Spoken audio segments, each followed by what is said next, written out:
Hey everyone, welcome to Unique Ways with Thomas Gerard, an audio podcast. Today's a bit of a special episode. We're going to run it a bit differently. By request of our guest, I won't read the numbers for the questions, and I'll skip one of the questions that won't be included. But otherwise, we have a super awesome guest today, and she's born in Tehran and is an emerging slow-making and haute couture fashion and textile designer with an entrepreneurial spirit. Her designs are synonymous with prints in a kaleidoscope of colors. Her seasonless designs are for anyone who dares to break the rules of fashion, bring a sense of playfulness to their wardrobe, be bold and fun with what they wear. She's currently a third-year industrial design major at Carr University of Art and Design, focusing on jewelry and shoe design. Please join me in welcoming Yasaman Hoorfar. Welcome, Yasaman. Hi, Thomas. Thank you so much for having me today. My pleasure. You ready for some conversation? Yeah, let's go. Okay, here we go. Tell me a little bit more about yourself. What do you do? Sure. I am an Iranian Canadian designer. I moved to Canada in 2010. I'm going into my fourth year industrial design major at Carr University in Vancouver.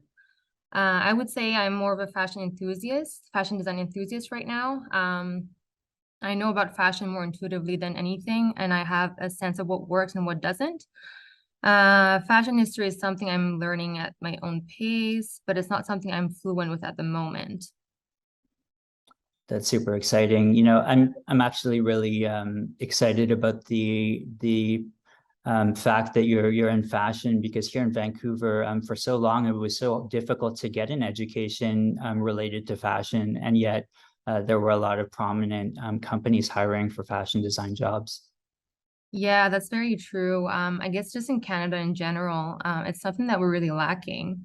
Um, I know there are some academies and universities trying to open up some programs, but there is nothing I would say that promising yet. I have a lot of friends and colleagues who want to get into this field, but unfortunately, as of now, Canada doesn't have that sort of support system for fashion designers just yet.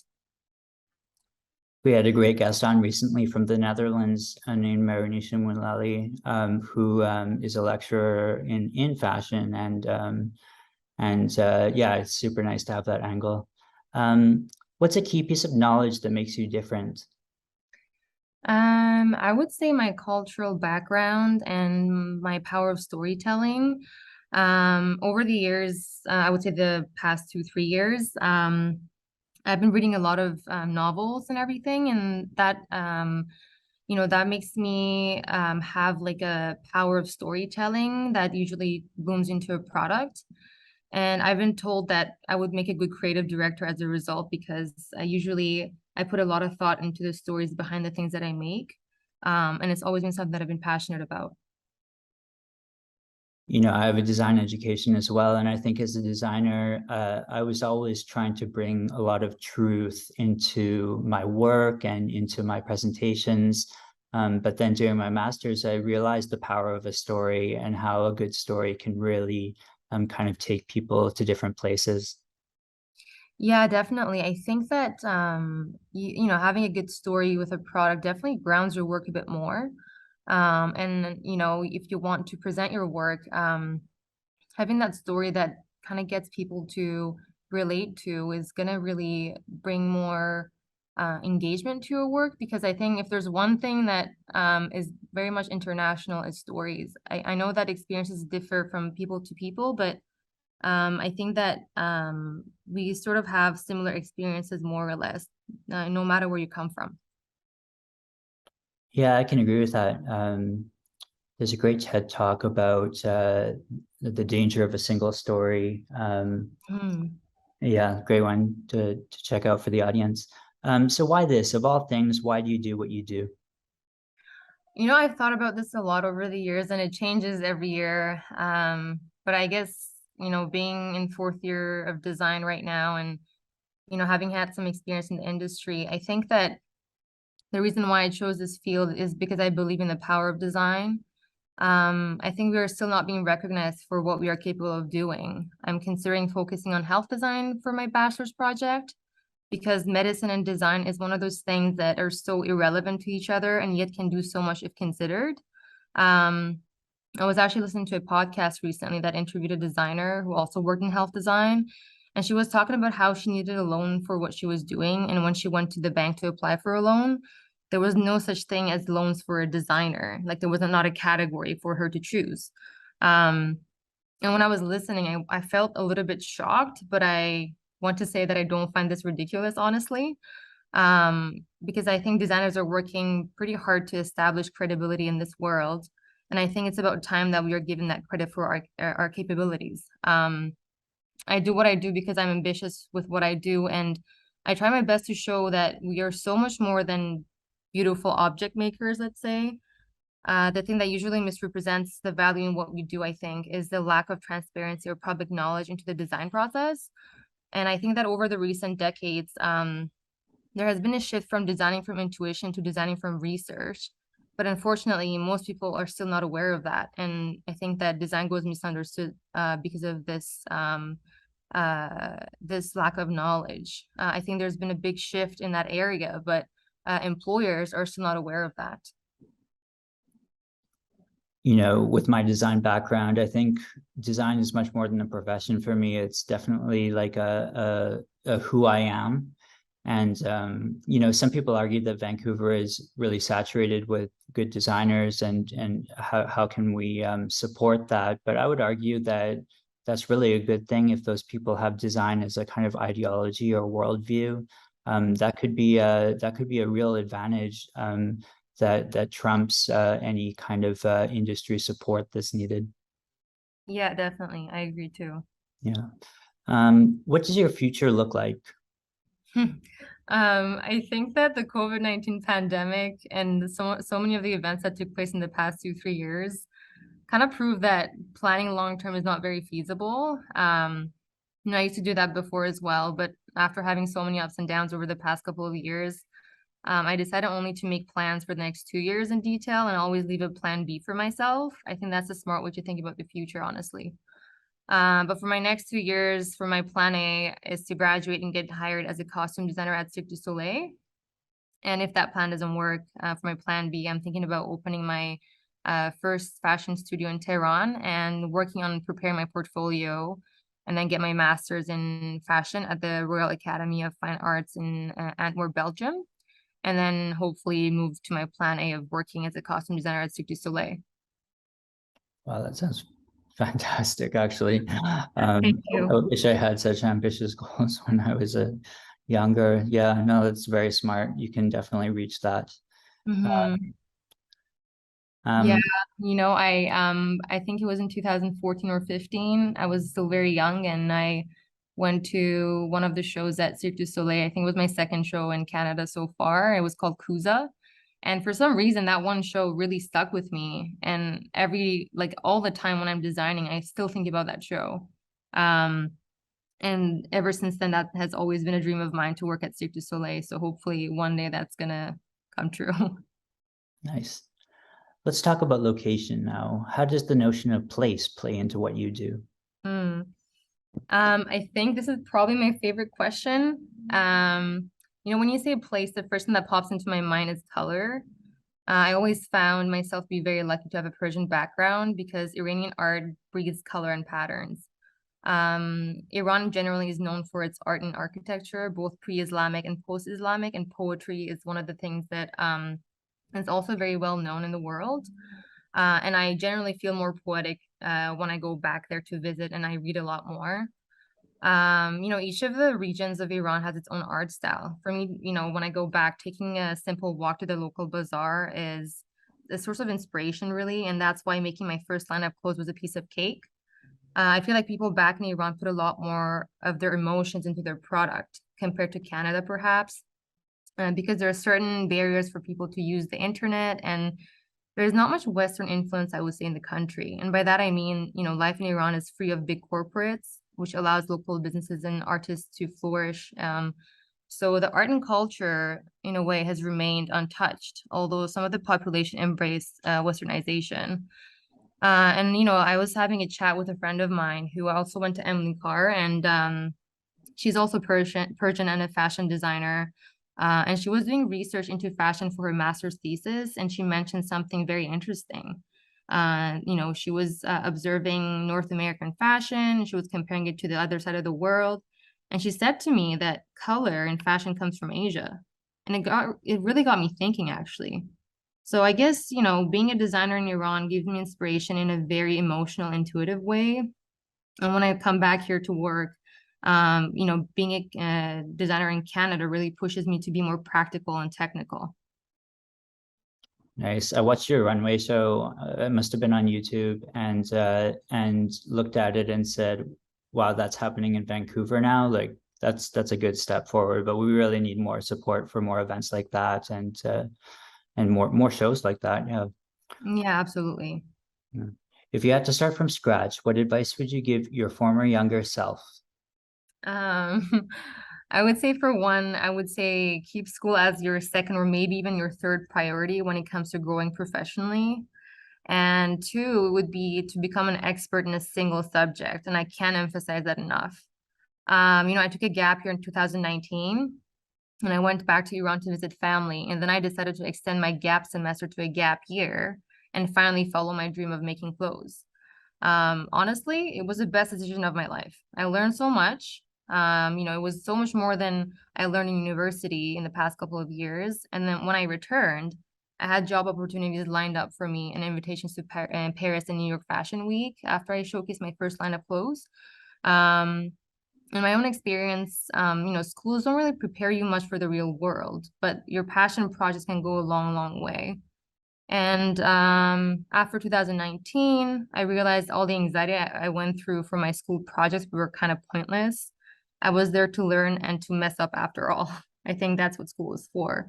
And I would say just learn and use the resources your school provides you as much as you can. And on my second point of becoming an expert in one subject, I think that being an expert in one subject these days is like a currency in this day and age. And that's also something that was spoken about in a podcast I was listening to. And I totally agree with that because universities focus on interdisciplinary design. And when I think that this only divides our focus. And, when you want to come and apply for a job, then you don't really master one single subject, and that leaves you unconfident. At least that was my experience applying for jobs before I got into industrial design, and I took that gap year to really explore what I want to do. That sounds like it really aligns with, what's happening with education these days, how traditional education is being challenged, and that's leaving room for more entrepreneurial takes on education. Mm-hmm, mm-hmm. Um, I've heard, sorry to cut you off, but I've heard at least in Europe, it's a bit of a different approach where, students go on different field trips and things like that to really gain an industry experience. I'm not so much sure about, Canada or the US because, I don't want to speak for other universities or anything like that.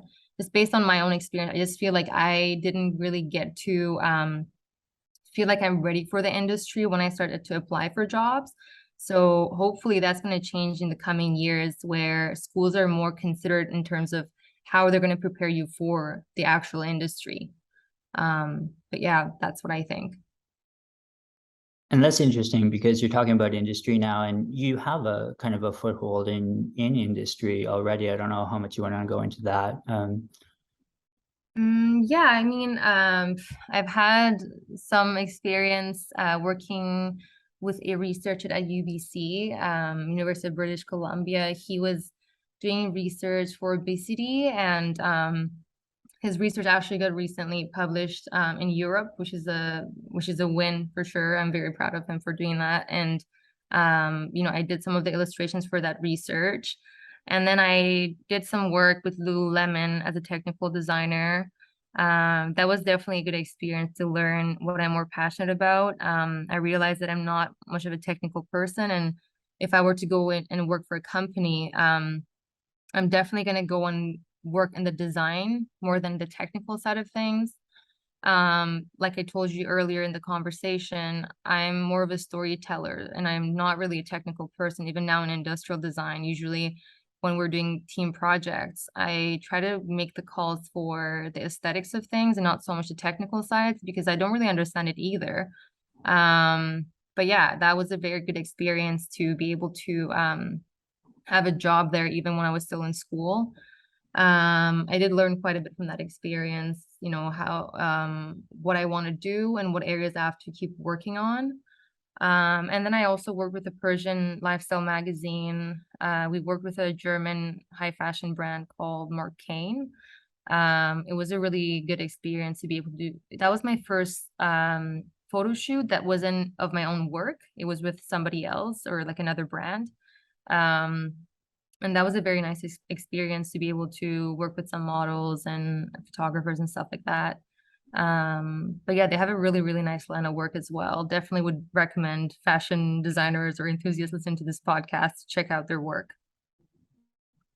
That industry angle is so impressive. You know, it pushes you so far beyond being a typical student. And yeah, I'm really happy that you're on here today. Mhm. What's your day in the life like?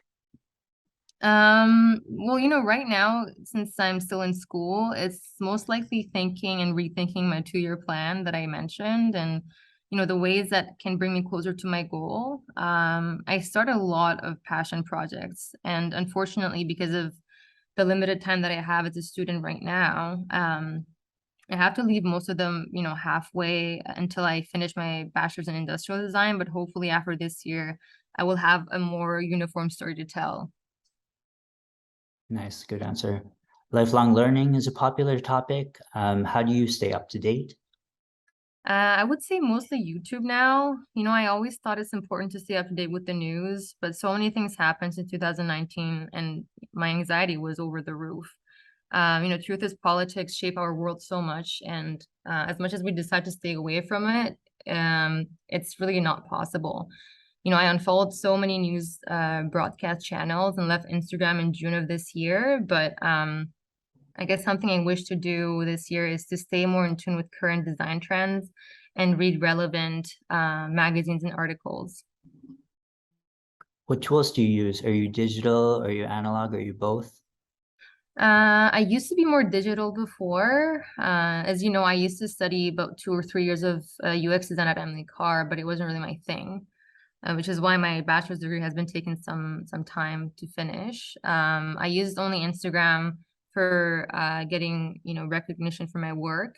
Um, and that's because I thought that's the way to promote my work. But I left the platform recently because I felt that I need to focus more on, you know, quality of my content before I start publishing things again. And it's just only kind of killing my time at this point. Hopefully, in the ideal future, I would be hiring somebody to do all the social media work for me. But I don't really use that much digital tools right now, unless I'm working on pattern design for my clothes. Sometimes I use you know, Illustrator and Photoshop to fix my you know, sewing patterns and put my own visual patterns on the patterns that I make for my clothes. So that's the only way I use technology. Yeah.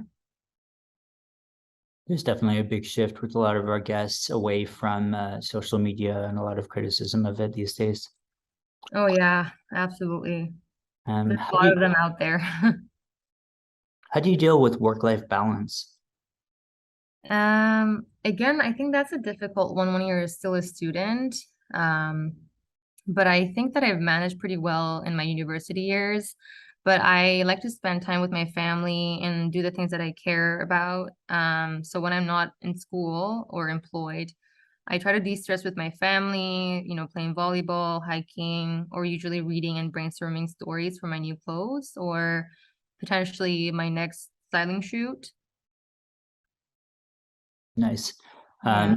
If you weren't doing what you do now, what would you be doing? Oh, hands down, if I was not a designer and if I've never pursued design, I would definitely become a national athlete or most likely a volleyball player. That was always my dream, but yeah, I moved to Canada and I decided to pursue design. Interesting. Yeah. What would you not like to do in terms of your career? Um, I think based on my experience over the years, I think it's to not give in to someone's toxic behavior. Unfortunately, I think that all of us have experienced at least one toxic job experience where we weren't treated right or equally as others. And I've learned to say no and quit when an employer is hurting my mental health. Because I think that just like people, jobs come and go, but once someone damages your mental health, you don't know how long it's going to take for you to bounce back from it. It's a good answer. What's your favorite word, quote, or sentence? My all-time favorite quote has been, "It is better to be unhappy and know the worst than to be happy in a fool's paradise." And that's from Dostoevsky. It's a good one. If you had to pick one word to describe yourself, what would it be? I would say a risk taker. What keeps you up at night? Passion projects that never develop into real world projects. What's a dream you're chasing? Uh, I I've always been very passionate about helping others. That's always at the top of my list. I dream to provide education to kids since elementary school. But I think in order to do that, I have to be my own boss first and have my own brand one day to make up for all the toxic employers I've had. And I want to treat my employees right and have them to do right by me. And I guess, it's always been a dream to create jobs both in Canada and in Iran. We're running unique ways of making as a workshop for kids. It's super exciting to educate kids. I think it's a noble cause. Mm-hmm. What inspires you? Uh, I think knowing that I've made someone's life better when I go to bed at night. Any advice you'd like to share? There's two things I want to share. First, I guess work advice and a life advice. As for work advice, I would say always say yes to every opportunity you get, even if you think you're not qualified for it. As cliche as it is, fake it till you make it. You're not lying by saying you can get something done, even without any background in that specific field. You can always accept and then learn as you go. And as for life advice, I would say take risks for what you're passionate about.